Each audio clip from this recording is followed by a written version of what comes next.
사주 팔자. 옛날에 팔자 좋은 임금님이 살았습니다.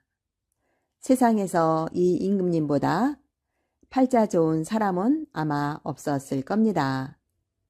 나라에도 집안에도 골칫거리라고는 눈꼽만큼도 일어나지 않았거든요. 이렇게 살다 보니 임금님은 몹시 심심했습니다. 어휴, 뭐 신나고 재미있는 일이 없을까.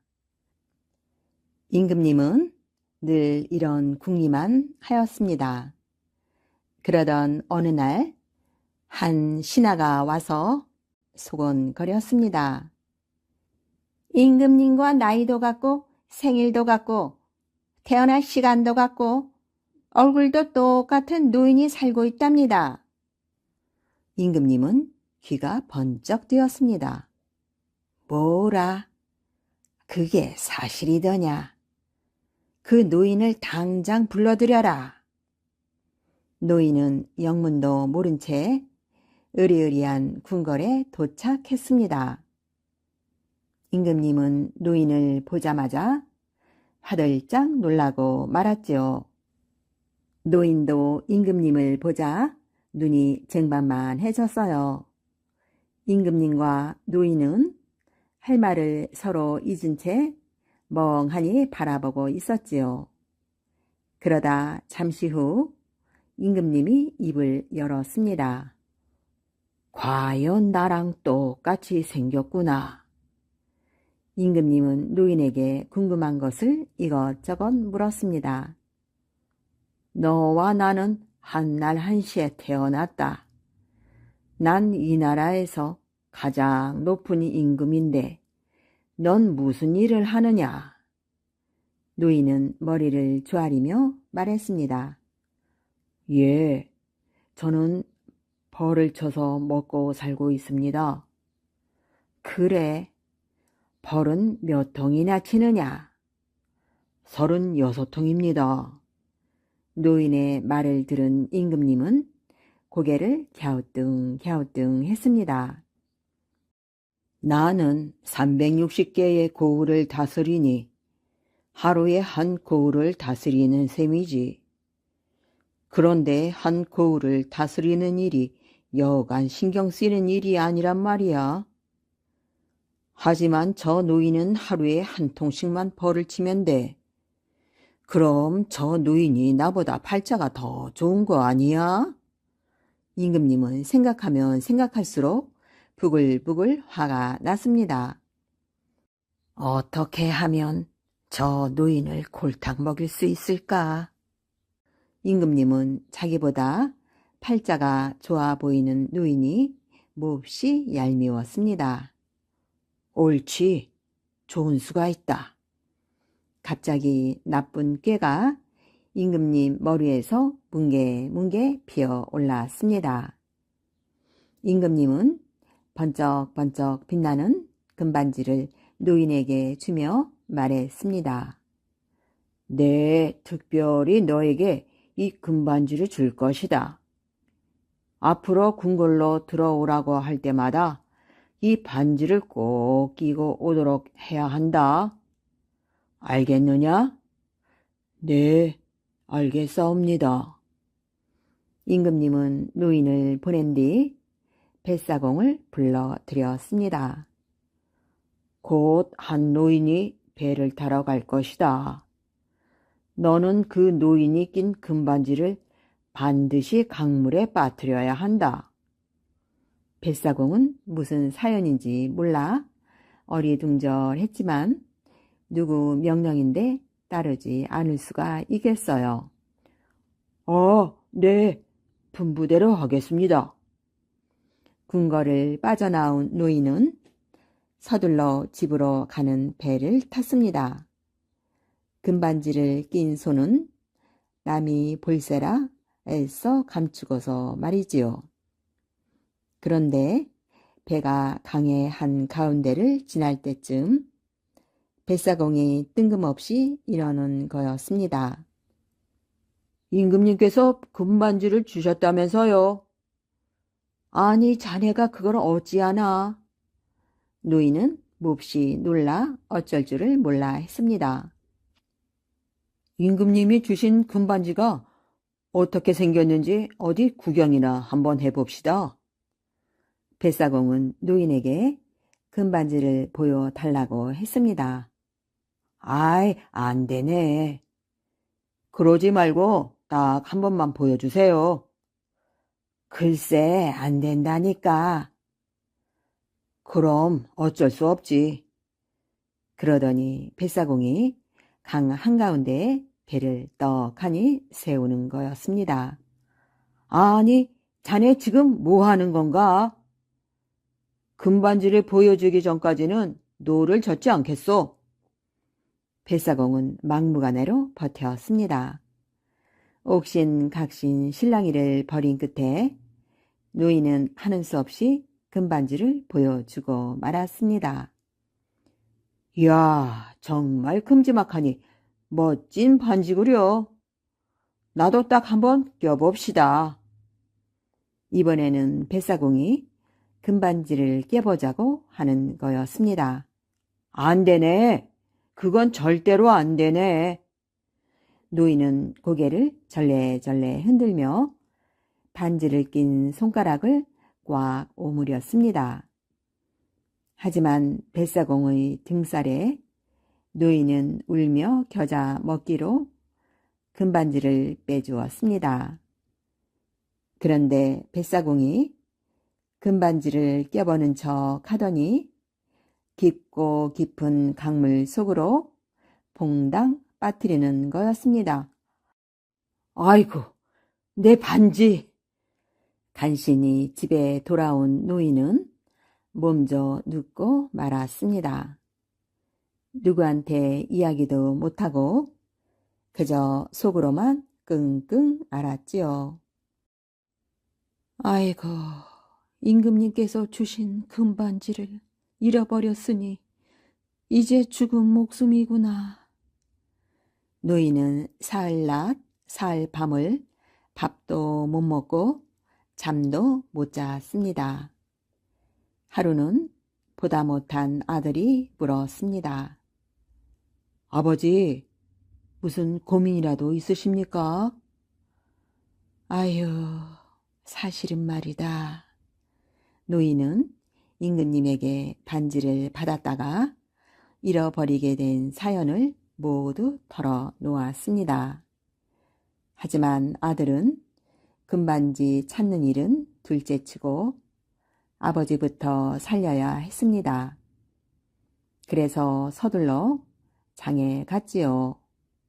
마침 펄쩍펄쩍 뛰는 잉어 한 마리가 눈에 들어오는 거였습니다. 그래, 잉어 매운탕을 끓여드리자. 아들은 가장 크고 싱싱한 잉어 한 마리를 사서 집으로 돌아왔습니다. 그러고는 잉어를 아내에게 주며 말했습니다. 이 잉어로 매운탕을 끓여드립시다. 아버지가 저렇게 편찮으시니 맛있는 음식이라도 해서 올려야 하지 않겠소. 아내는 잉어의 비늘부터 먼저 정성스레 손질했습니다. 그리고 큼지막한 판으로 뚝 자르려는데 그 순간 쨍그랑 하는 소리가 났습니다. 아내가 집어든 것은 뱃사공이 강물에 빠뜨렸던 바로 그 금반지였습니다. 여보! 여보! 아내는 남편을 부르다가 아버님! 이것 좀 보세요.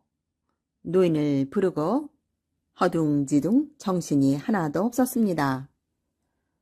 아니, 왜 그러느냐? 아버님, 이 금반지요. 아버님이 잃어버린 그 금반지 아니에요? 그래, 맞다, 맞아. 임금님께서 주신 그 금반지네. 아니, 그런데 어떻게 내가 가지고 있느냐? 아버님, 잉어 뱃속에서 나왔어요. 아이고, 이제 살았구나, 살았어. 노인은 금반지를 보며 눈물을 글썽거렸습니다. 걱정을 덜게 된 노인은 잉어 매운탕 한 그릇을 뚝딱 비우고 거뜬하게 자리에서 일어났지요. 그러고는 다시 벌을 치기 시작했습니다. 임금님이 주신 금반지를 꼭 끼고 말이에요. 세월이 흐르고 흘러 세상에서 가장 팔자 좋은 임금님이 또 몹시 심심해졌습니다. 임금님은 뭔가 재미나는 일이 없을까 궁리궁리 하다가 문득 옛날에 금반지를 준 노인이 생각났습니다. 옳지. 그 노인을 좀 불러드려야겠군. 그동안 마음고생 좀 했겠지. 임금님은 노인을 급히 불러드리라고 명령했습니다. 노인은 임금의 명을 받고 급하게 궁으로 들어왔지요. 자, 어서 내가 준 금반지를 내놓아 보아라. 만약 금반지가 없으면 가만두지 않겠다. 임금님은 마치 고양이가 쥐를 어르듯 큰 소리를 땅땅 쳤습니다. 예, 임금님, 여기 있습니다. 노인은 자신있게 반지를 낀 손을 내밀었습니다. 순간 어안이 벙벙해진 임금님은 아무 말도 하지 못했지요. 반지가 없어야 하는데 분명 자신이 준 반지를 끼고 있으니 말이에요. 임금님은 하는 수 없이 노인을 그냥 돌려보냈답니다. 궁궐에서 돌아온 노인은 그 뒤로도 벌을 치며 오래오래 행복하게 잘 살았습니다. 그럼 세상에서 가장 팔자 좋은 임금님은 어떻게 되었냐고요? 심심할 때마다 자기보다 팔자가 더 좋다고 생각한 그 노인을 어떻게 골탕을 먹이나 하며 보냈다고 합니다. 시어머니를 길들인 며느리. 옛날 어느 고을에 한 부부가 세 아들과 함께 살고 있었어요. 집이 부자인데다가 아들 삼형제가 다 인물이 출중하고 배운 것도 많아서 빠질 게 없는 1등 신랑감이었지요. 하지만 어머니가 문제였어요. 며느리를 어떻게나 닥달하는지 큰 며느리가 시어머니 닥달에 견디다 못해 한 달 만에 집을 나가버리고 둘째 며느리 또한 참다가 끝내 성화를 못 이겨서 2달 만에 친정으로 돌아가고 말았답니다. 두 며느리가 시어머니 학대를 견디다 못해 속절없이 쫓겨나가고 보니 근동에 소문이 파다하게 나서 다시는 그 집에 딸을 보내려는 사람이 없었지요. 그때 이웃마을에 부모를 모시고 가난하게 살던 처녀가 있었는데 어느 날 부모님한테 이상한 이야기를 꺼냈어요. 어머니, 아버지, 이웃마을의 부잣집에서 며느리감을 찾고 있다던데 저를 그 집 막내 아들한테 시집 보내주세요. 그러자 부모가 깜짝 놀라서 말했어요. 아니, 그게 무슨 소리냐? 소문도 못 들었어. 그 집 며느리로 갔다가는 시어머니 등살에 다 며칠 더 견디기 힘들 거야. 그런 소리는 하지도 마라. 저한테도 생각이 있으니 걱정 말고 저를 그 집에 보내주세요. 우리도 이렇게 손가락만 빨면서 살 수는 없잖아요. 부모가 할 수 없이 부잣집에 통혼할 의사를 전하자 혹시라도 아들이 총각 귀신이 되지 않을까 전전긍긍하던 부자가 입이 쩍 벌어져서 얼른 혼사를 받아들였어요. 주겠다니 받기는 하나 물정을 참 모르는 사람이구먼. 그 애도 마누라 등살에 며칠이나 견딜는지 원. 잊고 약속한 날이 되어 부자 아들과 가난한 처녀는 정식으로 혼례를 치르고 부부의 인연을 맺었어요. 그리고 새색시의 시집살이가 시작되었답니다. 아니나 다를까 재벌은 남 못 준다고 시어머니는 곧바로 며느리를 닥달하기 시작했어요. 말도 되지 않는 엉뚱한 꼬투리를 잡아서 며느리를 구박하는데 얼굴을 마주칠 때마다 한 번이라도 그냥 지나가는 적이 없었어요. 남편과 아들이 아무리 말려도 막무가내였지요. 하지만 새 며느리는 모진 구박을 받으면서도 꿀먹은 벙어리처럼 아무 말이 없었어요. 그 솜씨가 어찌나 깔끔하던지 사람들이 다들 알짜배기 며느리가 들어왔다고 칭찬이 대단했습니다. 시어머니는 그런 말을 들을 때마다 더 성화를 내어 펄펄 뛰면서 며느리를 못살게 굴었어요. 그러던 어느 날 다른 식구들은 다 밖에 나가고 시어머니와 며느리 단둘이 집에 남게 되었지요. 시어머니는 기다렸다는 듯이 며느리에게 성화를 해대기 시작했어요. 얼토당토 않는 꼬투리를 잡아서 삿대질을 하면서 차마 들을 수 없는 말들을 쏟아냈어요. 너 이년, 이래도 내가 견딜 수 있냐? 하는 식이었어요. 그때였지요. 아무 말 없이 벙어리처럼 시어머니의 성화를 듣고 있던 며느리가 갑자기 시어머니 머리채를 잡더니 부엌바닥에 냅다 패대기를 쳤어요. 뜻밖의 일에 시어머니가 그만 기가 막혀서 어안이 벙벙해지고 말았어요. 아니, 이년이 사람 잡네.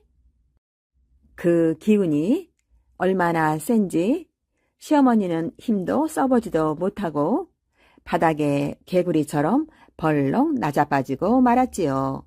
아이고, 아이고, 전년 보게, 전년이 시어머니를 치네.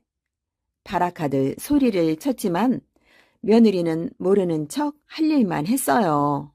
시어머니는 화를 참지 못하고 마당으로 나가 가슴을 두드리면서 팔짝팔짝 뛰기 시작했어요.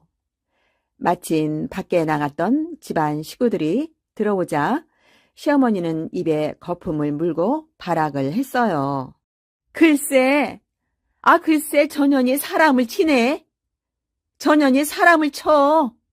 아이고, 내가 분해서 못 살아. 전년을 당장 내쫓아야 돼요. 그러자 남편과 아들들이 뭐라고 하는고 하니 아이고 또 시작이군. 이제 좀 그만 좀 해요. 어머니 생사람 좀 그만 잡으세요. 더는 못 보겠습니다. 말을 믿어주는 사람은 단 한 사람도 없었지요. 시어머니가 악에 받쳐 정말 며느리가 자기를 쳤다고 입에 거품을 하나 가득 물었지만 다들 혀를 끌끌 차며 낯을 찌푸릴 뿐이었어요.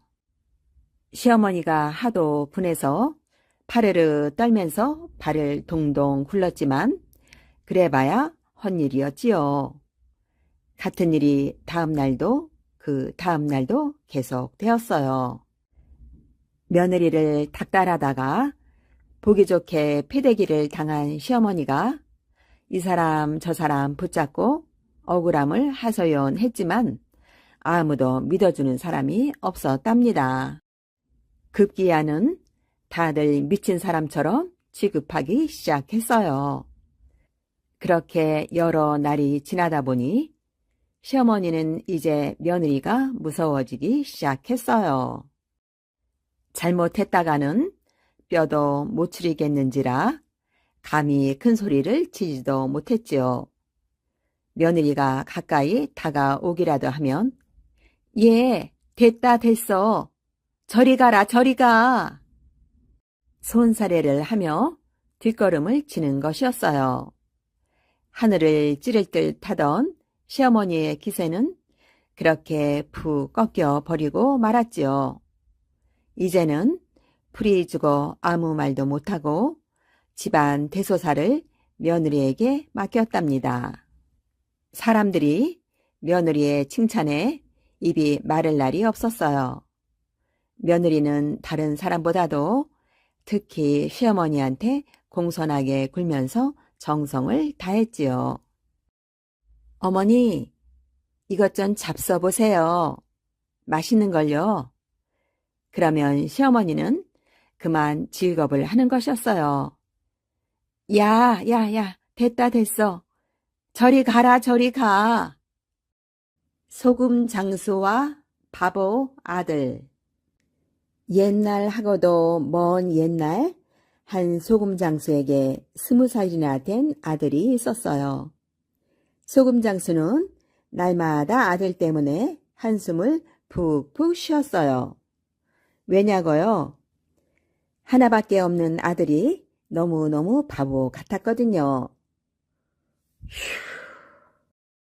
아들 하나 있는 게 바보 짓만 하고 다니니. 하루는 소금 장수가 아들을 불러놓고 이렇게 말했어요. 다른 집 자식들은 밭에 나가 열심히 일을 하는데 너는 도대체 집안에서 빈둥대기만 하냐? 아버지, 너무 걱정하지 마세요. 제게도 다 생각이 있습니다. 하고 아들이 빙그레 웃었어요. 그래, 대체 무슨 생각을 하고 있는지 말해보렴. 저도 아버지처럼 소금 장사를 할 거예요. 소금을 어떻게 파는지 알고는 하는 얘기냐? 알고 말고요. 사람들이 많이 모인 곳을 찾아다니며 소금 사세요. 소금 사세요. 하고 목이 터져라 외치면 되잖아요.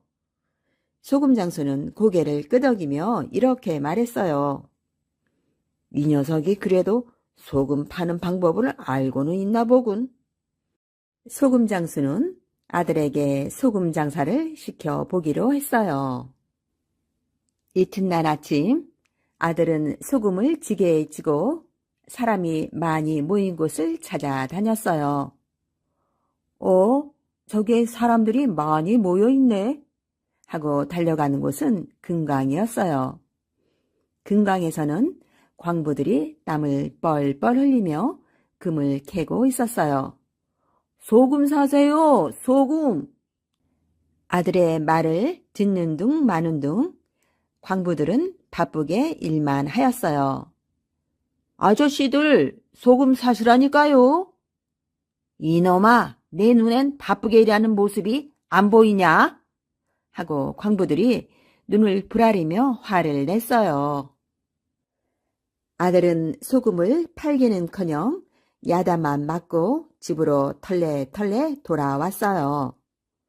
소금은 다 팔았니? 소금 장수가 묻자 아들은 금강에서 일어난 일을 이야기했어요. 아이고 답답한 이 녀석 보게나. 그런 데에서는 함께 땅을 파주고 나서 잠깐 쉴 때 팔았어야지. 하고 소금 장수가 가슴을 탕탕 쳤어요. 다음 날 아들은 어느 잔칫집을 찾아갔어요. 마당에는 사람들이 많이 모여 있었어요. 새신랑과 새신부를 축하해 주기 위한 결혼 잔치였지요. 잔치가 막 시작되려는 순간 아들은 삽으로 땅을 파기 시작했어요. 그러고는 삽으로 퍼낸 흙을 휘휘 잔치상에 뿌리는 거였어요. 소금 사세요, 소금! 하고 소리치면서 말이에요. 저놈이 미쳐도 단단히 미쳤구만. 잔치상에 흙을 뿌리다니. 화가 난 사람들이 우르르 달려들어 아들을 쫓아냈어요. 오늘은 소금을 팔았느냐? 소금 장수의 말에 아들은 잔칫집에서 일어난 일을 이야기했어요. 아이고, 이 미련한 놈. 그런 데서는 경사로다, 경사로다 하며 흥을 돋은 다음 소금을 팔았어야지 하고 소금 장수가 혀를 끌끌 찼어요. 다음 날 아들은 아침 일찍 소금을 팔러 집을 나섰어요. 저기에 사람들이 많이 모여있네. 아들은 한달음에 그곳으로 달려갔어요. 경사로다, 경사로다 하며 덩실덩실 춤을 추기 시작했어요. 그런데 그것은 불난집이었어요. 아니, 이놈이 불난집에 부채질하는 거야, 뭐야? 하며 사람들이 몰려와 아들을 때렸어요. 문매까지 맞고 돌아온 아들을 보며 소금 장수는 눈이 휘둥그레졌지요. 아니, 얼굴이 왜 멍투석이냐? 밖에서 무슨 일이라도 있었느냐? 아들이 사실대로 이야기하자 소금 장수는 한숨을 휴 하고 내쉬었어요. 그럴 때에는 물을 부어 불을 끄고 난 다음에 소금을 팔았어야지. 다음 날 아들은 소금찌개를 지고 집을 나섰어요. 오늘은 소금을 꼭 팔아야지. 한참을 걷고 있는데 저만치에서 시끌벅적한 사람들 소리가 나는 거예요. 아들은 얼른 그곳으로 달려가 물을 확 끼얹으며 이렇게 소리쳤어요. 소금 사세요, 소금. 그런데 이번에는 아들은 소금은커녕 문매만 맞았어요. 왠지 아세요? 집안 싸움 때문에 동네가 시끌시끌했는데 거기에다 물까지 끼얹었으니 왜 안 그랬겠어요. 퉁퉁 부어오른 얼굴을 하고 집으로 돌아온 아들에게 아이고, 오늘은 또 무슨 일이 있었길래 얼굴이 이 모양이냐 하고 물었어요. 아들은 소리내어 엉엉 울며 밖에서 있었던 일을 이야기했어요. 소금 장수는 기가 막히다는 표정을 지으며 이렇게 말했어요. 맞아도 싸지, 싸. 그럴 때에는 먼저 싸움부터 말린 다음에 소금을 팔았어야지. 으이그. 며칠 뒤 아들은 또다시 소금찌개를 지었어요. 오늘은 소금을 팔 수 있을 것 같으냐? 팔 자신이 없으면 아예 나가지 말아라. 소금 장수의 걱정스런 얼굴에 아들은 고개를 저었어요. 아니에요. 아버지, 오늘은 소금을 꼭 팔고 올 거예요. 소금찌개를 지고 집을 나서는 아들의 뒷모습을 보며 소금 장수가 혼잣말을 했지요. 제발 오늘은 아무 일 없이 소금을 팔고 오면 좋으련만. 한참을 걷고 있는데 들판 한가운데에서 황소 2마리가 싸우고 있는 거예요. 아버지께서 싸움을 말린 다음에 소금을 팔라고 했지? 하고 생각한 아들은 그곳으로 달려갔어요. 싸우지 마세요. 제발 싸우지 마세요. 아들은 양손으로 황소의 뿔을 착 잡으며 싸움을 말렸어요. 그러나 성난 황소들이 아들의 말을 알아들을 리가 있겠어요? 뿔을 잡고 있던 아들의 손에 힘이 빠졌어요. 더 이상 황소들의 힘을 당해낼 수가 없었던 거지요. 마침내 양쪽에서 으르렁 내던 황소들이 뿔로 아들을 쳐받았어요. 으악!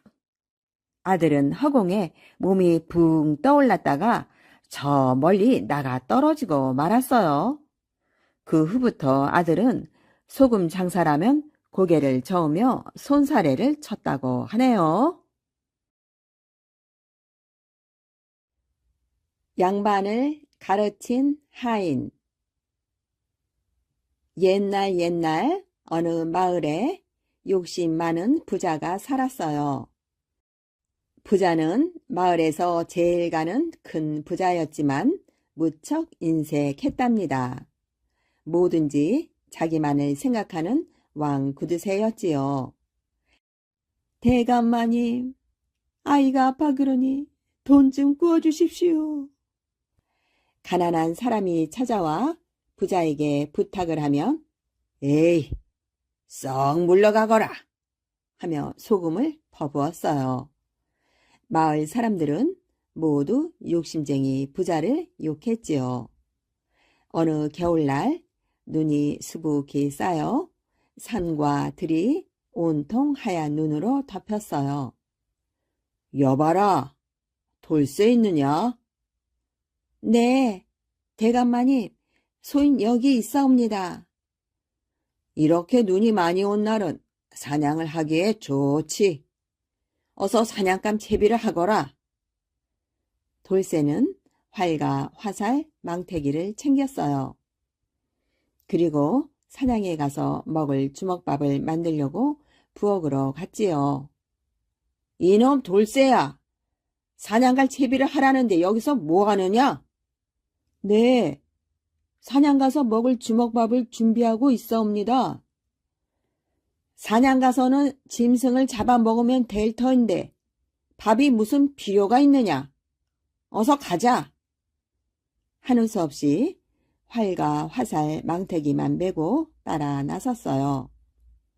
부자와 돌쇠는 눈 덮인 산을 이리저리 돌아다녔어요.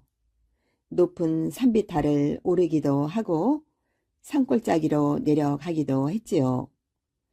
그러나 반나절이나 돌아다녔지만 꽁 한 마리밖에 잡지 못했어요. 다리도 아프고 배에서는 꼬르륵 소리가 났지요. 너무 배가 고파 참을 수 없게 된 부자는 돌쇠야, 배가 고파서 견딜 수가 없구나. 그 꽁이라도 구워 먹자꾸나 하고 돌쇠에게 말했어요. 돌쇠는 여기저기 뛰어다니며 나뭇가지를 구해 불을 피웠지요. 그리고 꽁을 불 위에 올려놓고 구웠어요. 고기 익는 냄새가 솔솔 풍기자 부자는 더욱 배가 고파졌어요. 배가 고픈데 저 조그만 꽁을 둘이 나누어 먹으면 양이 차지 않겠지 하고 부자는 생각했어요. 부자는 꽁 고기를 혼자 먹을 방법이 없나 하고 생각했어요. 옳지. 저놈이 무식해서 글을 모르니 글짓기 내기를 해야 되겠구나. 그래서 나 혼자 먹어야겠다. 부자는 이런 좋은 생각이 떠오르자 희쭉 웃었어요.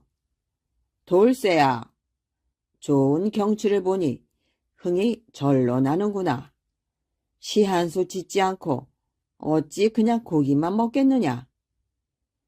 우리 이럴 게 아니라 시를 먼저 짓는 사람이 이 고기를 다 먹기로 하자. 저야 무식해서 어디 시를 지을 수 있습니까? 아니다.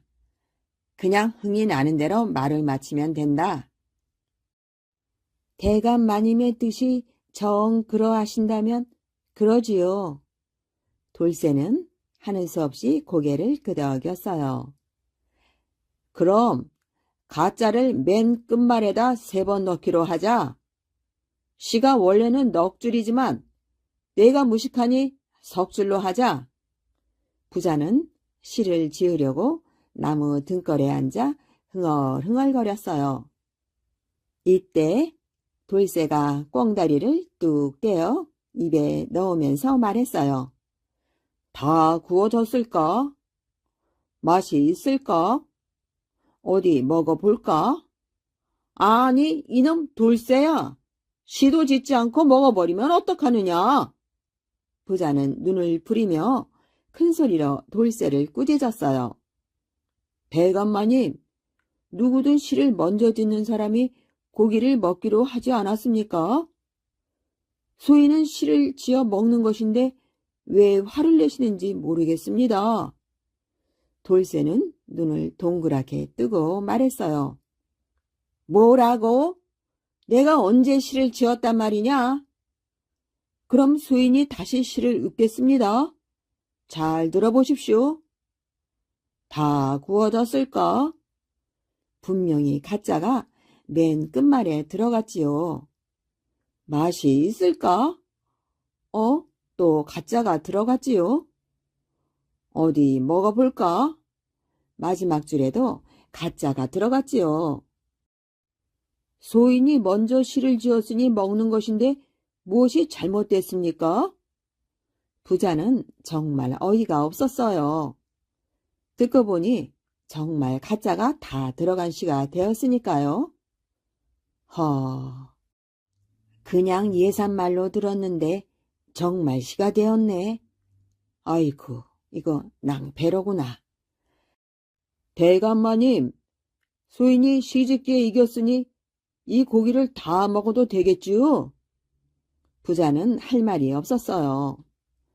부자가 꿀먹은 벙어리처럼 가만히 있는데 돌쇠가 꿩다리 하나를 뚝 떼어 부자에게 건네며 말했어요. 대감마님, 이 고기 잡수세요. 아니, 사람이란 인정이 있어야 해요. 함께 나누며 살아야지요. 소인은 이 고기를 혼자 먹지 않겠습니다. 자, 이 고기를 함께 나누어 먹어요.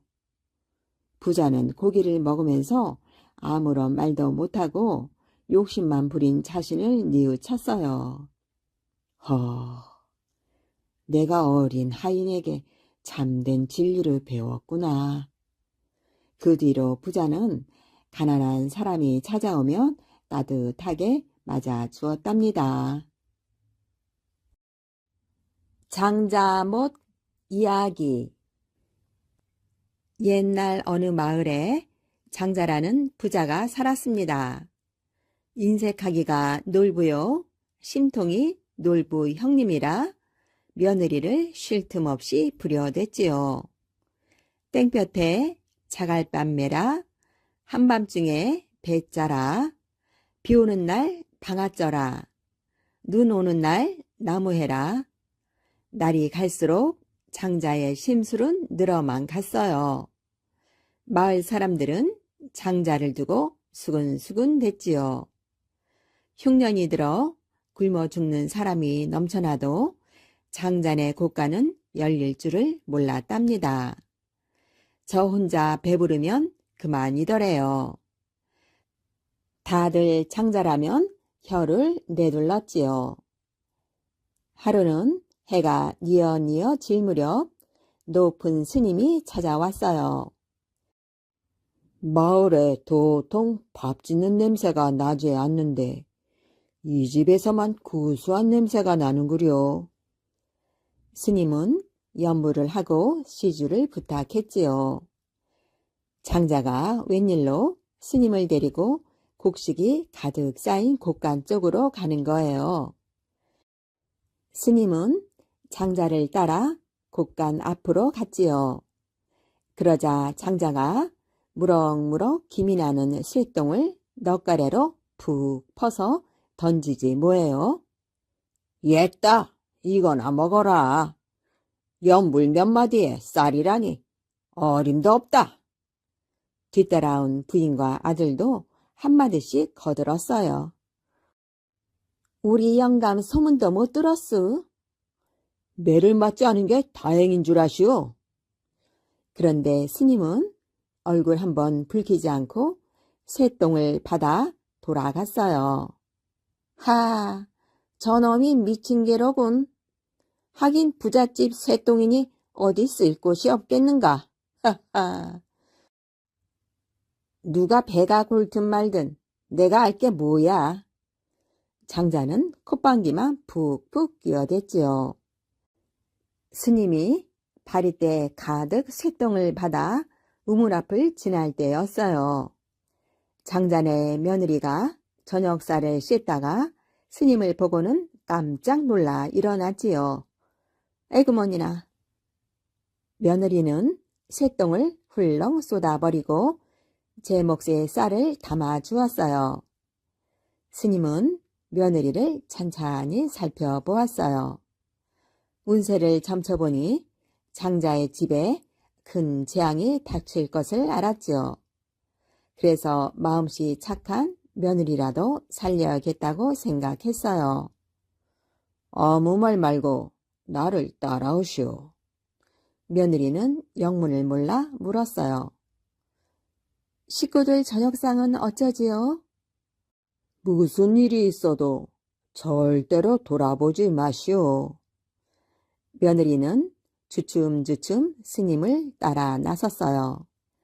하지만 자꾸 걸음이 느려지는 거예요. 내를 건너 산으로 올라가고 있을 때였지요. 벼랑간 천둥 번개가 치면서 땅이 들썩였어요. 바람이 휘몰아치고 굵은 장대비가 마구 쏟아지는 거예요. 금방이라도 천지가 뒤바뀔 듯이 법석이 났지요. 장자가 살던 집은 와르르 무너지고 그 자리에 물이 솟구쳐 못이 생겨났어요. 장자와 부인은 못에 빠져 허우적거렸지요. 아이고, 이런 내 쌀 다 떼내려간다.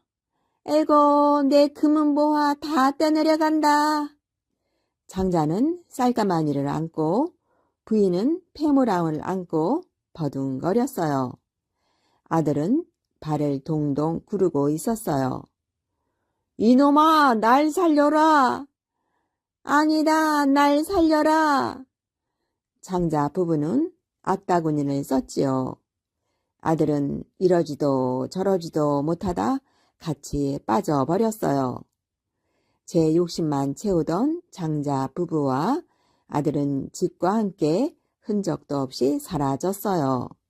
아이고, 아버님, 어머님. 며느리는 그만 스님의 당부를 잊고 뒤를 돌아보고 말았어요. 아이고, 이를 어째?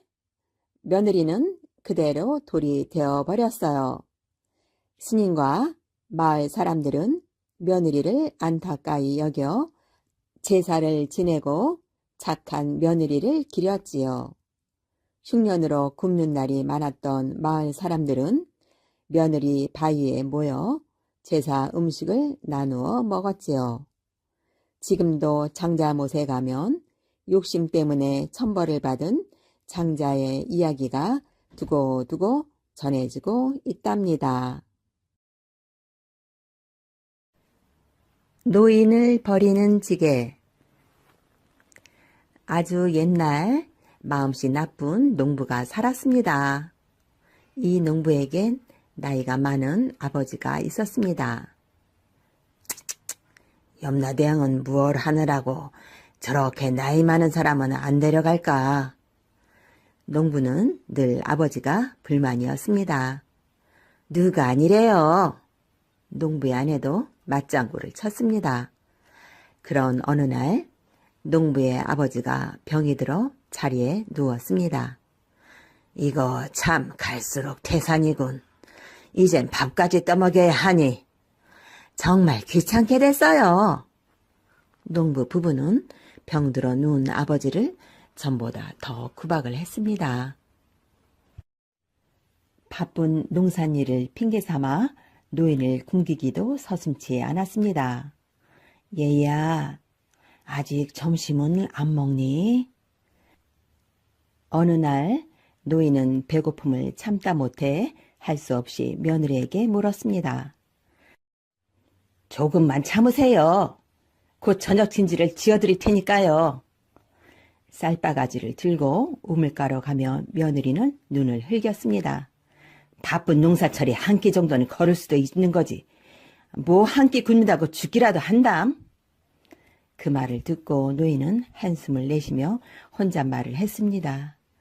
늙은이는 배도 안 고픈 줄 아는군. 하루는 부엌에서 맛있는 냄새가 풍겨왔습니다. 맛있는 냄새가 나는구나. 누구 생일이냐? 노인이 반가워서 문을 열고 내다보았습니다. 냄새는 잘 맡으시는군. 며느리는 일부러 노인이 들으라는 듯이 크게 말했습니다. 노인은 며느리가 퉁명스럽게 말하자 벌컥 화를 냈습니다. 늙으면 코도 막고 살아야 하니? 아유, 귀도 밝으시네. 제발 가만히 좀 계세요. 우리끼리 먹지는 않을 테니까요. 며느리는 부엌문을 꽝 닫아버렸습니다.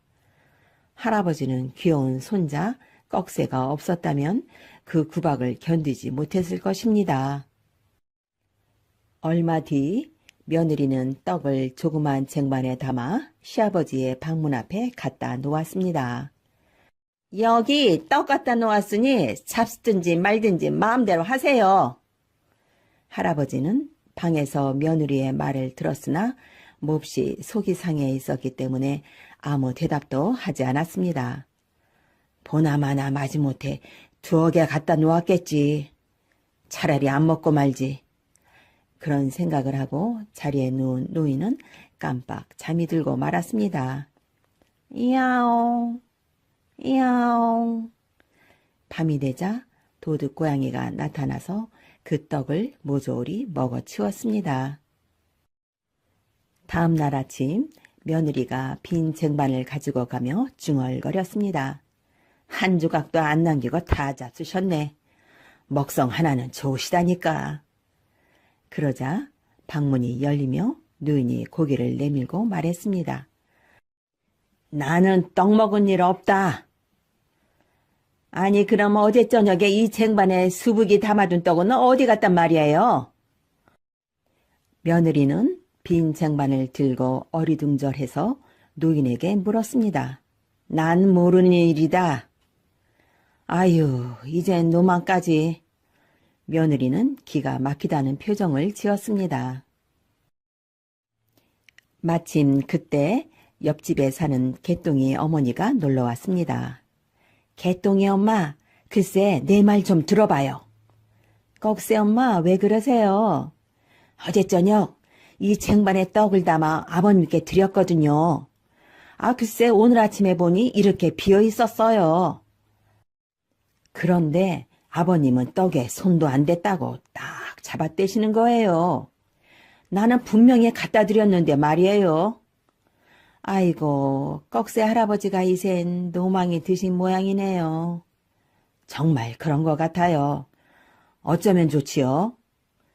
노인은 어이가 없어서 듣고만 있었습니다. 며느리는 시아버지가 노망이 들었다고 온 마을에 소문을 퍼뜨렸습니다. 그 시절에는 부모가 나이가 많아서 노망이 들면 산속에다 버리는 나쁜 풍습이 있었습니다.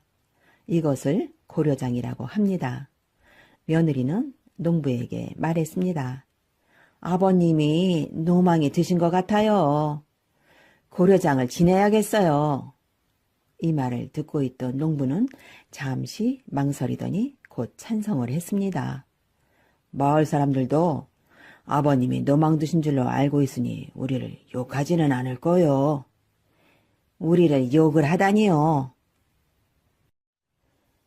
농부는 아내와 짜고 늙은 아버지를 내다 버리기로 했습니다.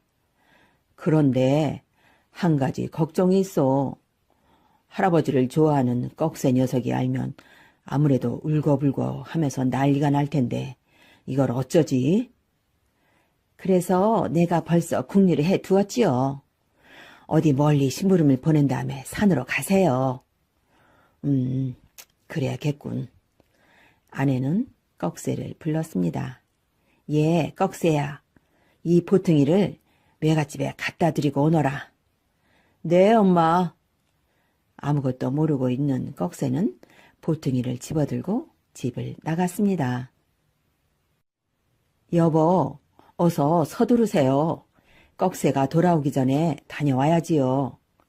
그럽시다. 지게를 가져오구려.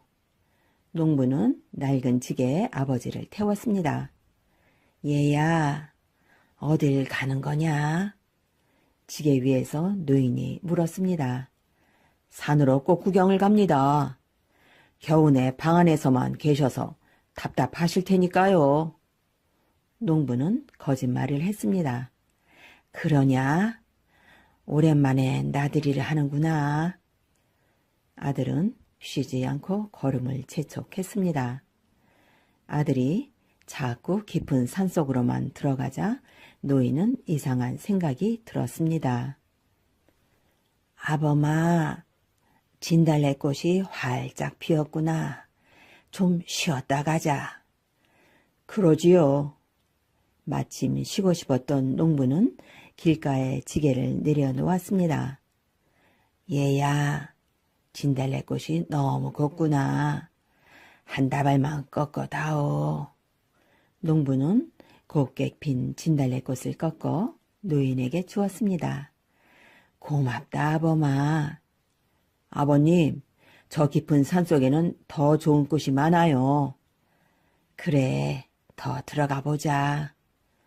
농부는 다시 지게를 지고 걸었습니다. 농부는 깊은 산속에 이르게 되자 걸음을 멈추었습니다. 이제 그만 가도 되겠어. 농부는 지게를 내려놓았습니다. 아버님, 목이 마르시지요? 그래, 시원한 냇물을 좀 마셨으면 좋겠구나. 기다리세요. 제가 옹달샘에 가서 시원한 물을 떠다 드릴게요. 그래라. 깊은 산중이니 조심해서 다녀오너라. 네, 여기서 꼼짝 말고 기다리세요. 그래, 알았다. 농부는 옹달샘을 찾아서 숲속으로 갔습니다.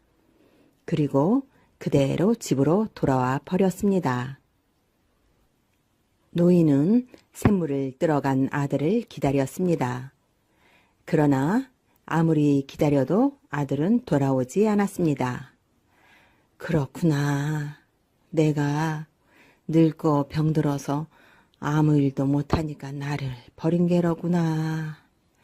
노인은 그제야 아들이 자기를 산속에 버렸다는 것을 생각했습니다. 그렇지만 나는 죽기 전에 꺽쇠를 꼭 한번 보고 싶어. 노인은 손자 생각을 하며 풀뿌리를 잡고 겨우겨우 일어섰습니다. 이거 원 다리가 떨려서 걸을 수가 없네. 노인은 천천히 산길을 내려오기 시작했습니다.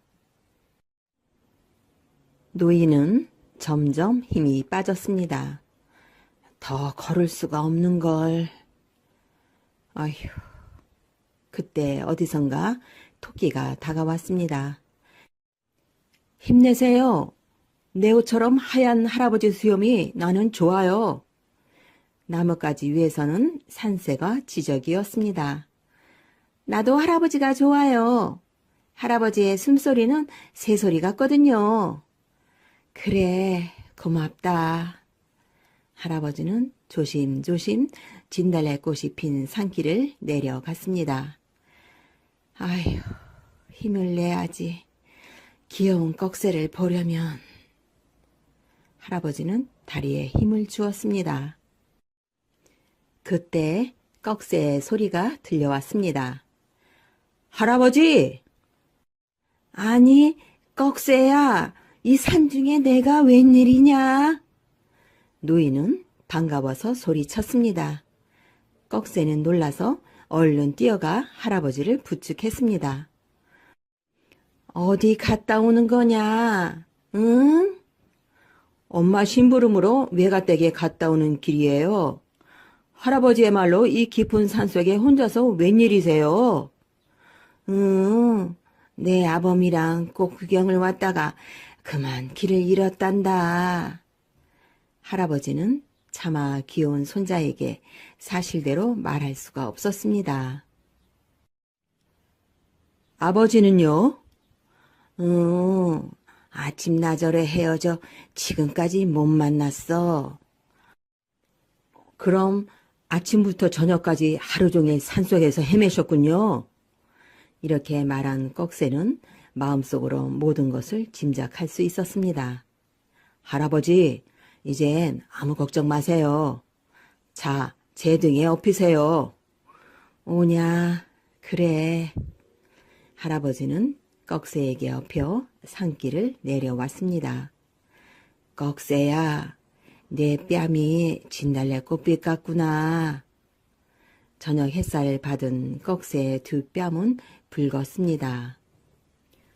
꺽쇠가 할아버지를 업고 집에 돌아오자 농부와 그의 아내는 깜짝 놀랐습니다.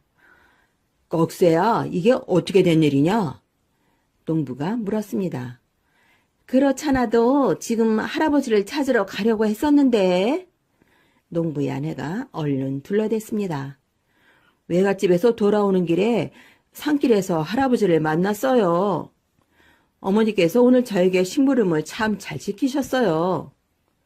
꺽쇠의 말에 농부와 그의 아내는 가슴이 뜨끔했습니다. 꺽쇠가 눈치챈 건 아닐까? 농부는 꺽쇠를 힐끗 쳐다보고는 노인을 향해 말했습니다. 아버님도 참, 제가 물 떠오는 사이에 못 참고 다른 곳으로 가버리시니까 이런 일이 생기지요. 저도 아버님을 찾으려고 온종일 산속을 헤매다가 방금 전에 돌아왔어요. 농부는 이렇게 둘러댔습니다. 미안하구나. 앞으로는 조심하마. 그래도 아범 덕분에 꽃 구경 한번 잘했다. 하루 종일 걸었더니 몹시 피곤하구나. 아범아, 너도 피곤할 테니 들어가 쉬거라. 네, 아버님.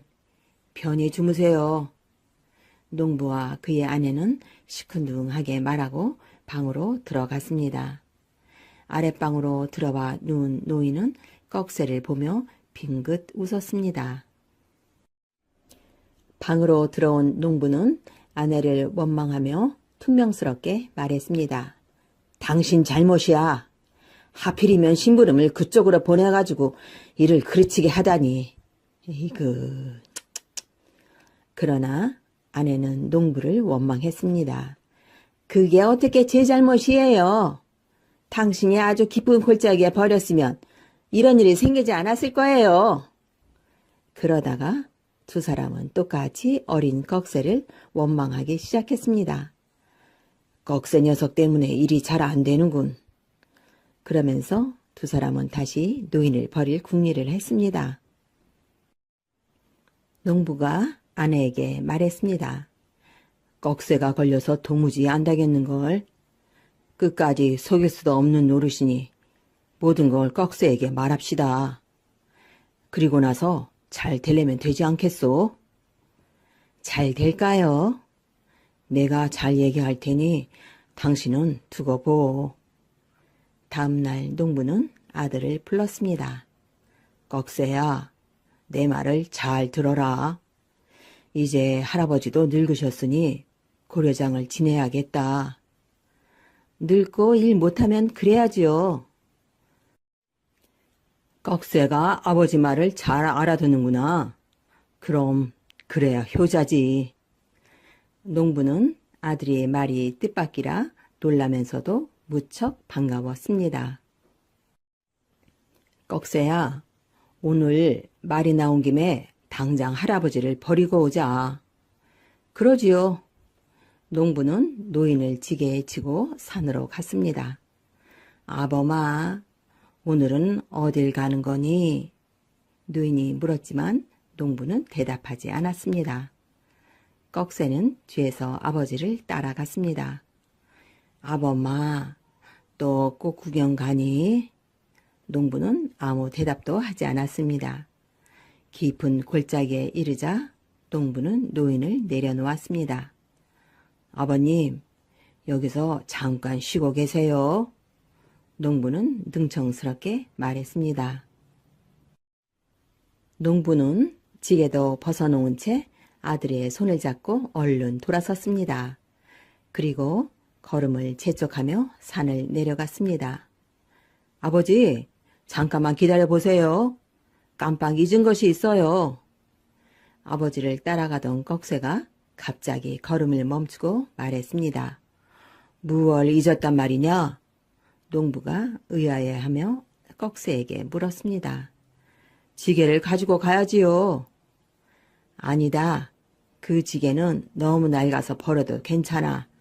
어서 가자. 농부는 돌아서며 꺽쇠의 손을 끌었습니다. 아니에요. 가져가야 해요. 꺽쇠는 다시 돌아가 지게를 어깨에 맸습니다. 꺽쇠야, 그 지게는 버려도 된다니까. 아니에요, 아버지. 이 지게를 집에 가져가 고쳐두었다가 나중에 아버지가 늙거든 제가 또 써야지요. 얘야, 내가 크게 잘못했구나. 할아버지를 다시 모셔가자. 농부는 노인을 다시 집으로 모셔왔습니다. 농부의 아내도 잘못을 깨닫고 마음속으로 깊이 반성을 했습니다. 그 후로는 온 가족이 할아버지를 정성껏 모시면서 잘 살았습니다. 정읍 마을의 두 노인. 골짜기에서 우리네 걸음걸이로 1시간 반 정도는 걸어야 산자락 끝이 나왔다. 구불구불 이어진 골짜기는 꼭 작은 창자를 아무렇게나 늘어 놓은 것 같았다. 골짜기를 타고 굽이굽이 흐르는 물길과 사람들이 오르내리는 달빛 흐르는 오솔길은 사이좋게 나란히 골짜기를 내려오다가 못에 토라졌는지 서로 저만큼 되돌았다. 그런가 하면 이내 서로가 그리워 은근슬쩍 다시 만나 서로 몸을 꼬기도 했다. 그러기를 몇 차례 하다 보면 어느새 산자락 끝에 이른다.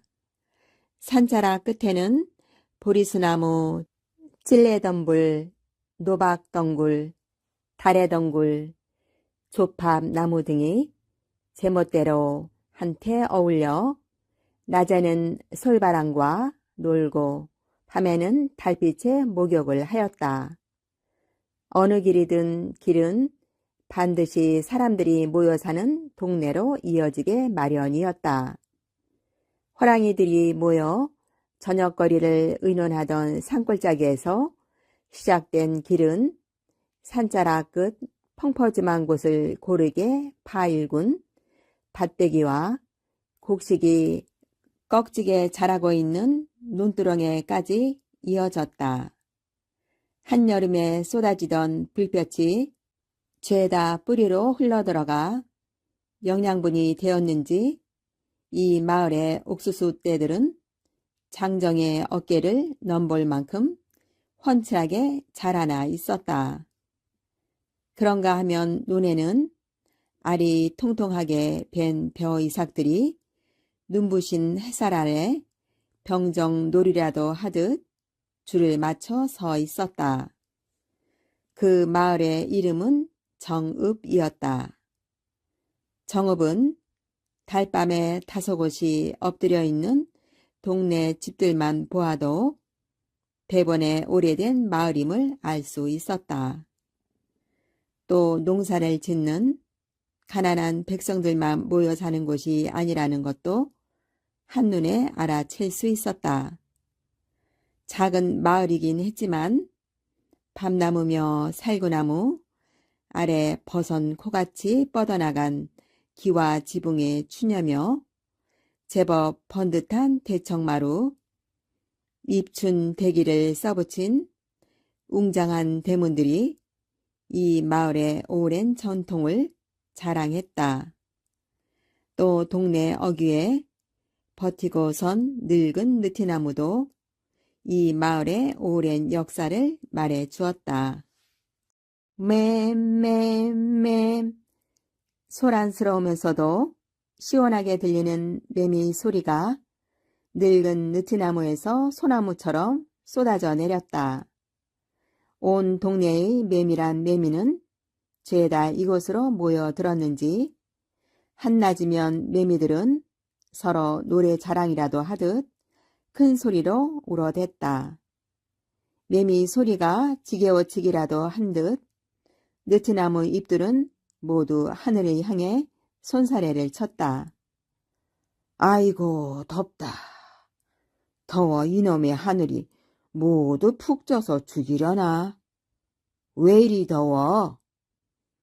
뻐드렁이 할아버지가 긴 장죽으로 등을 긁으며 짜증 섞인 목소리로 푸념을 했다. 이마에는 구슬땀이 흘러내리고 있었고 적삼에도 땀이 내배어 있었다. 누가 아니래. 이러다가는 모두 말라 비틀어져 죽고 말겠어. 저 호박잎 좀 봐.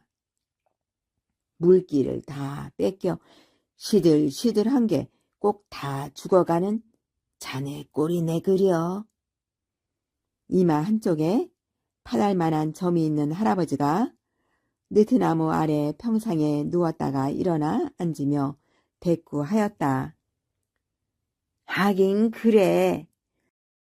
하지만 저 호박잎은 지금이라도 비가 내려 뿌리만 적셔주면 내가 언제 시들었다는 듯이 싱싱하게 되살아난다고. 한데 우리는 비가 아니라 그보다 더한 게 와도 아무 소용이 없어. 그야말로 인생의 종점에 가까이 가고 있는 셈이라고. 이제 서서히 내릴 준비를 해야지. 그러니 어디 가서 우리의 싱싱했던 청춘을 돌려받겠어. 뻐드렁이 할아버지의 목소리가 가늘게 떨리더니 눈가에는 어느새 이슬이 맺혔다. 아, 어디 가서 찾긴 어디 가서 찾아. 그건 저 흙에서 무척인 긴 잠자면서 곰곰이 생각해야지. 숙제 같은 거라고. 영원히 풀지 못할 숙제. 뻐드렁이 할아버지의 말에 강하게 대꾸하기는 했지만 점박이 할아버지도 가슴이 허전하기는 역시 마찬가지였다. 할아버지들의 이야기는 뜰에 내놓은 빈 항아리를 돌아 나오는 바람 소리처럼 들렸다. 그래서일까 점박이 할아버지 눈가에도 물기가 번졌다. 느티나무 그늘 밖 저쪽에서는 몇몇 아이들이 불볕도 아랑곳 하지 않고 나비처럼 폴짝거리며 뛰어다니고 있었다. 내가 눈이 침침해서 잘못 봤나? 점박이 할아버지는 소나무 껍질같이 거칠어진 손등으로 눈물을 찍어내면서 말했다. 저건 우리 손녀딸들 아냐?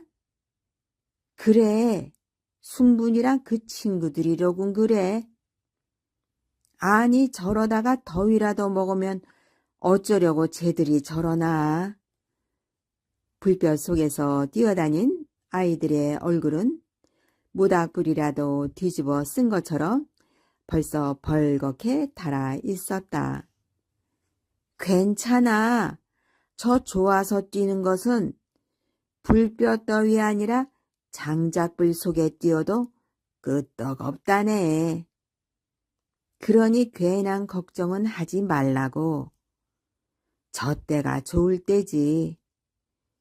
우리에겐 저런 때 없었나? 손녀딸을 부리려는 점박이 할아버지를 말리며 뻐드렁이 할아버지가 손을 회회 내둘렀다. 그러고는 추억이라도 잠기는지 눈을 지그시 감았다. 아, 없긴 왜 없어. 우리가 저만 했을 때 이 느티나무에 올라갔다가 떨어져 죽을 뻔한 생각 안 나. 바로 저기 저 가지 말이야. 저 나뭇가지가 그때도 꼭 저만 했던 것 같은데. 점박이 할아버지가 갑자기 신바람이 나는지 벌떡 일어서더니 손바닥으로 손지붕을 해서 이마를 갖다 대더니 나뭇가지 하나를 가리키며 소리쳤다. 왜 안 나겠어? 그때만 생각하면 지금도 가슴이 떨리고 다리가 후들거리는데.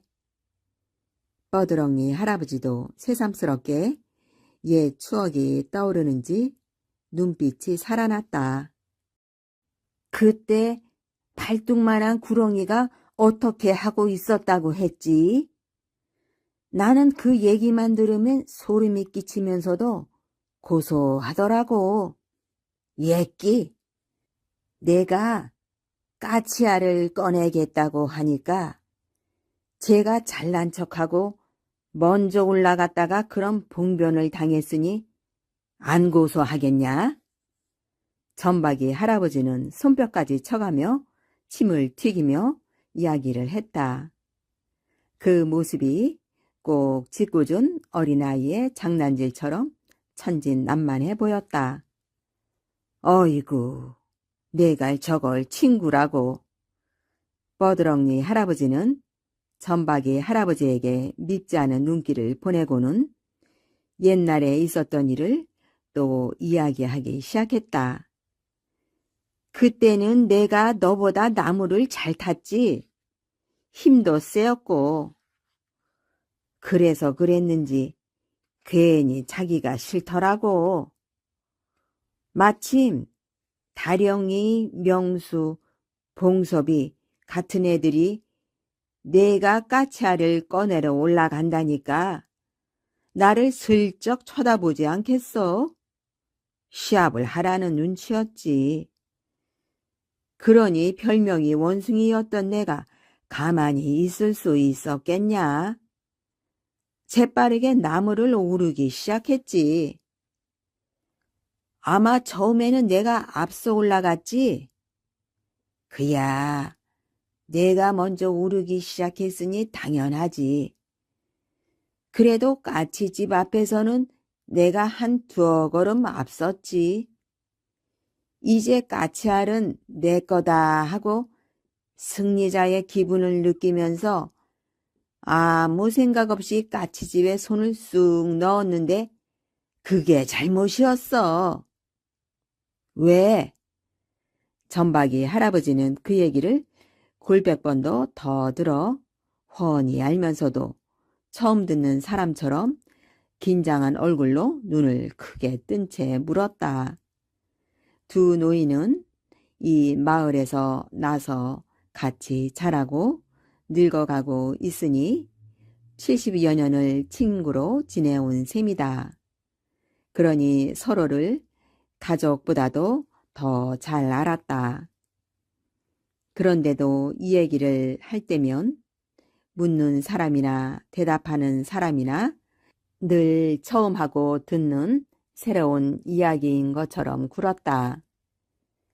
까치알의 따뜻한 감촉을 생각하며 손을 넣었는데 손에 잡힌 것은 반대로 얼음장같이 차가운 구렁이였으니 내가 놀라서 땅으로 떨어질 수밖에.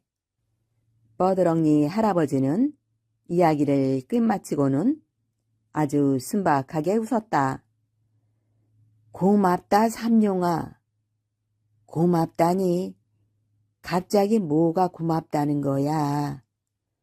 뻐드렁니 할아버지가 도대체 밑도 끝도 없이 무슨 말이냐는 표정으로 대꾸했다.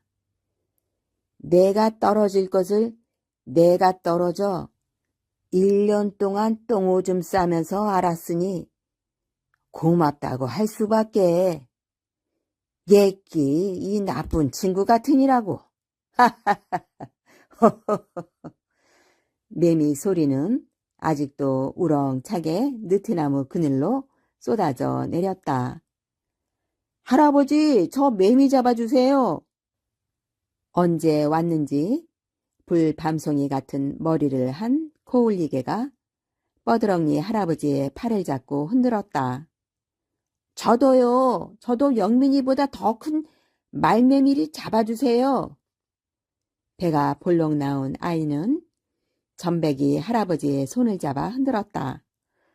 어이구, 너희들 언제 왔니? 내가 웬일이냐? 두 노인은 나쁜 짓을 하다 들킨 사람들처럼 화들짝 놀라면서 고개를 들었다.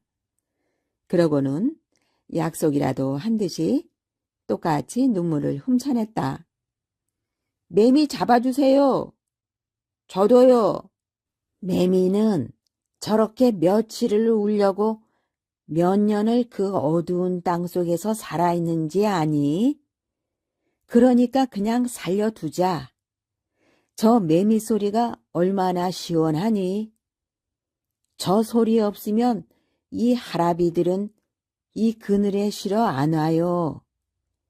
에이, 순 거짓말. 매미 소리가 뭐 빗물이라도 되나? 시원하게.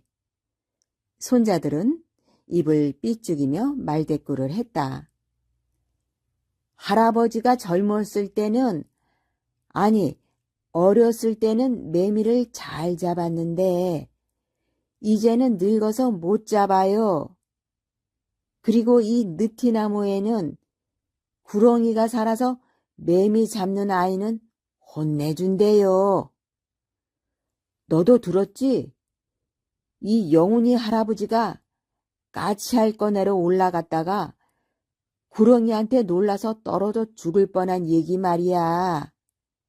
예, 거 봐.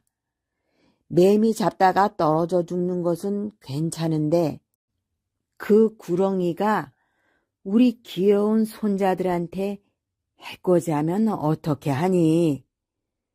그래도 괜찮겠어? 아니요.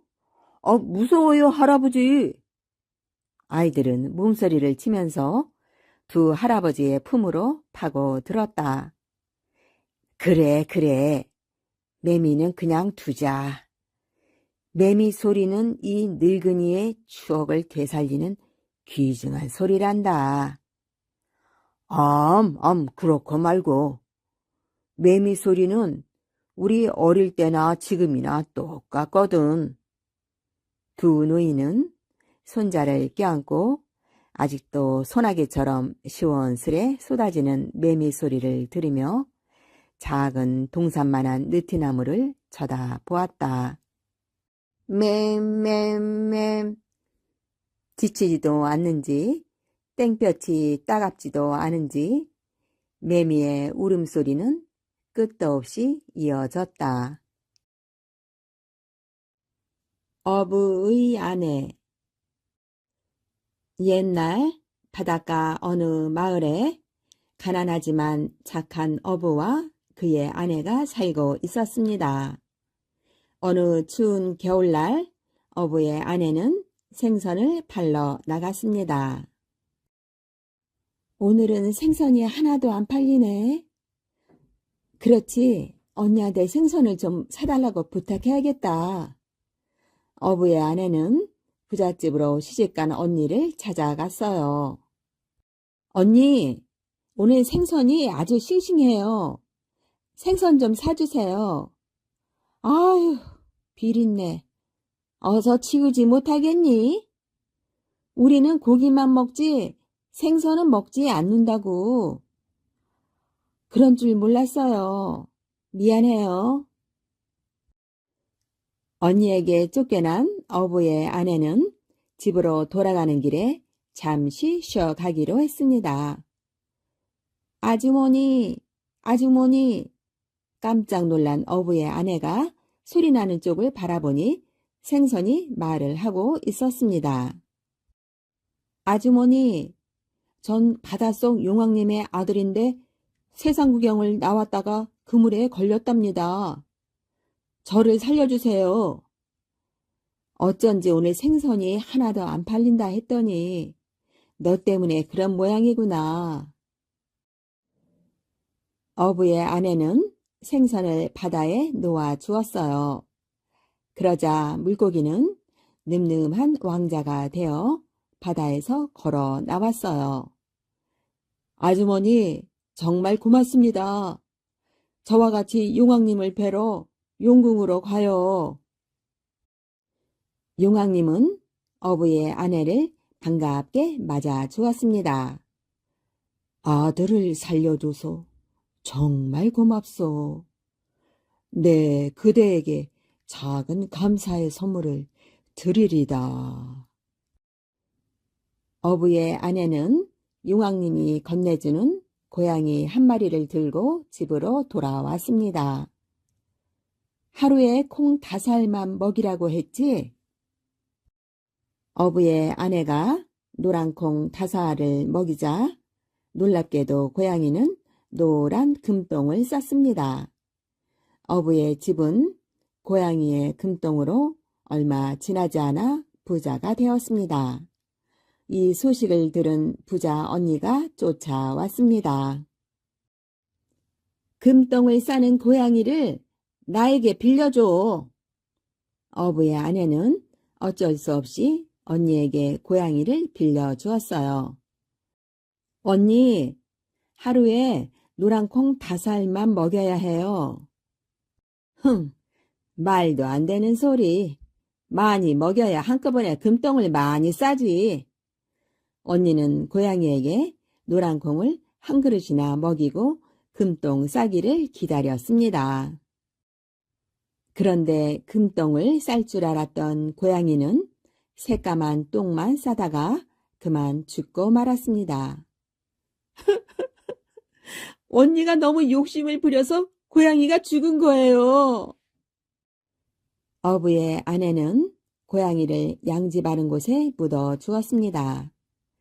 그러자 얼마 후 고양이의 무덤에서 싹이 나더니 노랗고 맛있는 열매가 주렁주렁 열리는 나무가 되었습니다.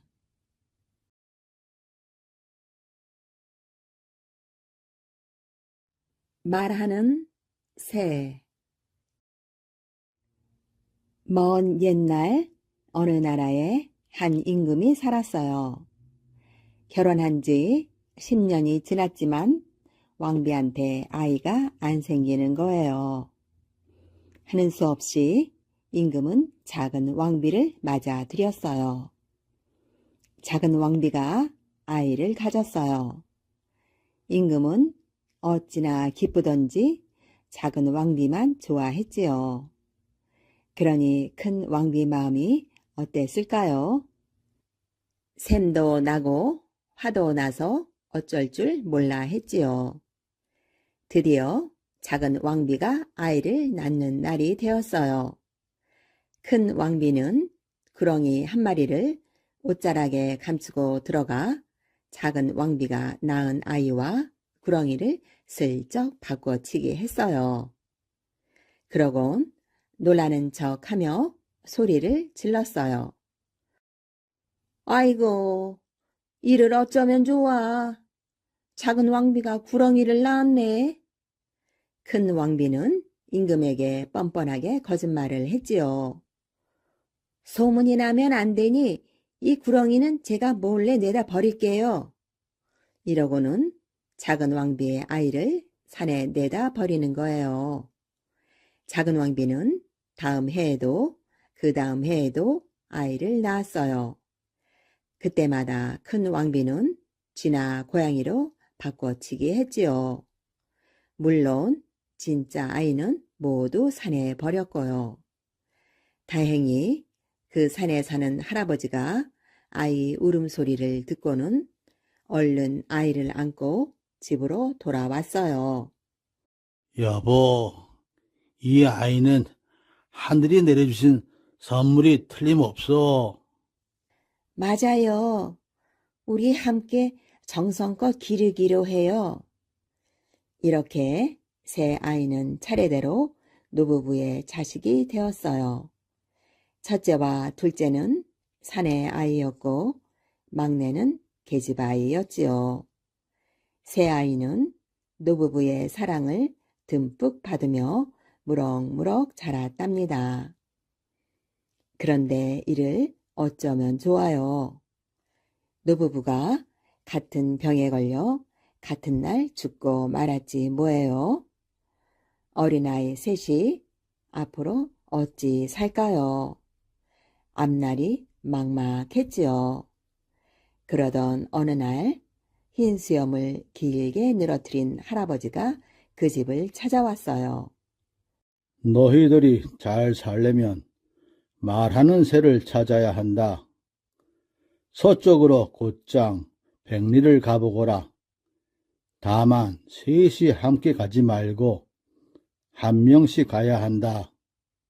이 말만 남기고 할아버지는 온데간데 없이 사라졌지요. 먼저 큰오빠가 말하는 새를 찾아 떠나기로 했어요. 큰오빠는 쇠막대기 하나를 마당에 꽂으며 말했어요. 내가 살아있으면 막대기가 계속 반짝거리고 내가 죽으면 이 막대기가 검게 변할 거야. 큰오빠는 두 동생을 남겨두고 길을 떠났지요. 얼마쯤 가는데 흰수염 할아버지가 다시 나타나 말했어요. 길을 가다 보면 뒤에서 이상한 소리가 들릴 게다. 하지만 절대 뒤돌아보지 말고 앞만 보며 가야 한다. 할아버지와 헤어진 뒤 큰오빠는 계속 서쪽으로 걸어갔어요. 가면 갈수록 나무는 점점 우거지고 길은 점점 좁아졌지요. 해도 저물지 않았는데 사방이 어두컴컴해지고 숲을 사이에선 이름 모를 산짐승 울음소리까지 들렸어요. 와들와들 떨면서 한 발 한 발 걷고 있는데 정말 뒤에서 이상한 소리가 들리는 거예요. 이히히히히 저놈 잡아라. 겁에 질린 큰오빠는 엉겁결에 뒤를 돌아보고 말았어요. 그 순간 마당에 꽂혀있던 쇠막대기가 시커멓게 변하지 뭐예요. 막내야, 형한테 무슨 일이 생겼나 봐. 이번엔 내가 가봐야겠다. 작은 오빠도 쇠막대기 하나를 마당에 꽂아놓고 길을 떠났지요. 얼마쯤 가는데 흰수염 할아버지가 다시 나타나 말했어요. 무슨 소리가 들려도 절대 뒤돌아보지 말아라. 어느덧 작은 오빠도 으스스한 산속으로 들어왔어요. 조심조심 걷는데 뒤에서 이상한 소리가 들리는 거예요. 이히히히 저놈 잡아라. 작은 오빠도 그만 뒤를 돌아보고 말았지요. 그 순간 작은 오빠가 꽂아둔 쇠막대기도 시커멓게 변했어요. 이제 남은 건 막내뿐이었어요. 막내는 오빠들을 찾아 서쪽으로 길을 떠났어요. 얼마쯤 가는데 흰수염 할아버지가 다시 나타나 말했어요. 무슨 소리가 들려도 절대 뒤돌아보지 말아라. 그 말을 들은 막내는 누비 저고리 한쪽을 뜯어 솜을 끄집어냈어요. 그리고 솜을 뭉쳐 귀를 막았어요. 어느덧 막내도 으스스한 산속으로 들어왔어요. 겁이 나고 무서웠지만 꾹 참고 걸어갔지요. 한참 가고 있는데 웬 시커먼 것들이 여기저기 서 있네요. 가까이 다가가 보니 꼭 사람처럼 생긴 바위들이었어요. 그때 뒤에서 무슨 소리가 들렸어요. 이히히히히 저에 잡아라. 막내는 두 귀를 꼭 막고 앞만 보고 걸었어요. 막내야, 나도 같이 가. 이번에는 오빠들 목소리가 귓가에 들리는 거예요. 하지만 막내는 이를 악물고 앞만 보며 걸었어요. 한참을 정신없이 걷다 보니 저만치 앞에 밝은 빛이 보였어요. 막내는 빛이 비치는 곳으로 후다닥 달려갔어요. 춤추고 있는 소나무 위에 신비한 새 한 마리가 앉아 있었어요. 흰수염 할아버지가 일러준 말하는 새였지요. 말하는 새는 막내에게 호리병 하나를 건넸어요. 얘야, 먼 길 오느라 애썼구나. 이걸 받으렴. 그 속엔 신비한 약물이 들어있단다. 막내는 조심스레 호리병을 받았어요. 말하는 새가 막내의 어깨에 사뿐히 올라 앉았어요.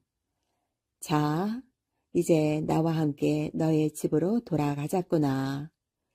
막내는 발길을 돌려 으스스한 귀신 산으로 다시 들어갔어요.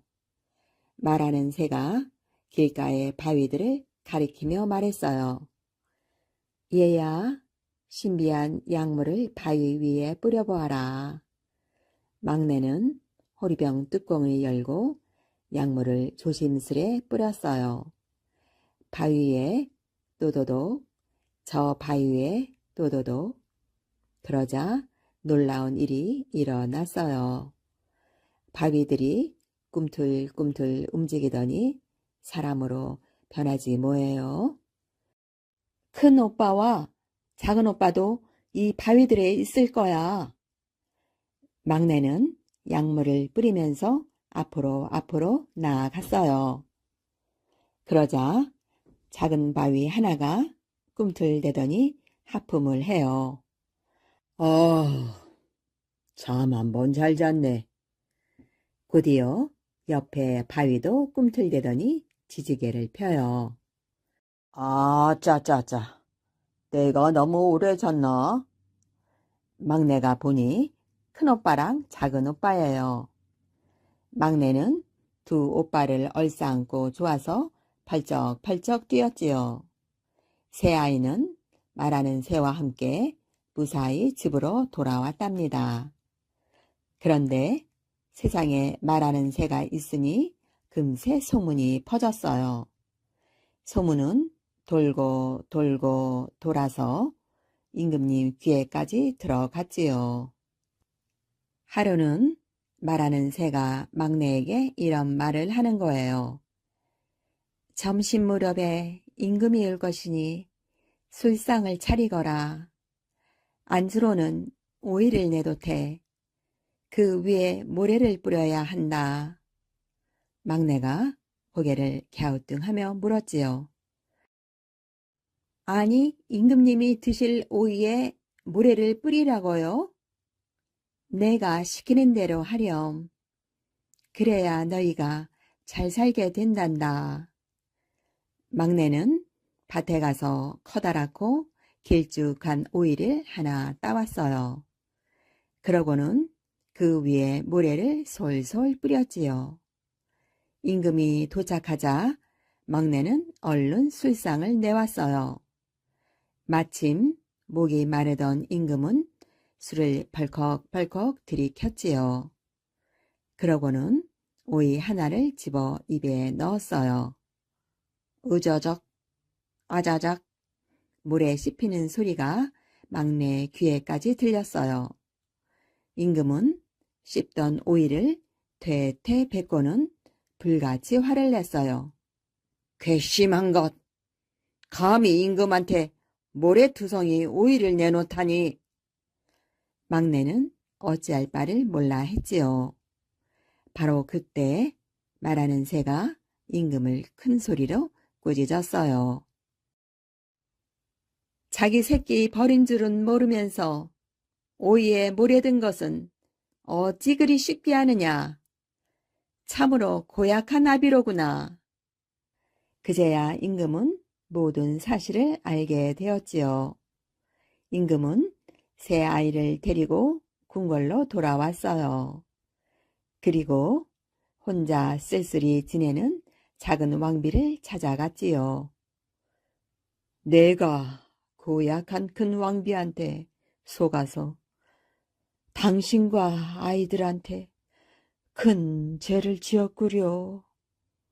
미안하오. 임금은 작은 왕비에게 용서를 빌었어요. 작은 왕비는 새 아이를 끌어안고 펑펑 눈물을 쏟았지요. 그 뒤로 새 아이는 왕자와 공주가 되어 행복하게 잘 살았습니다.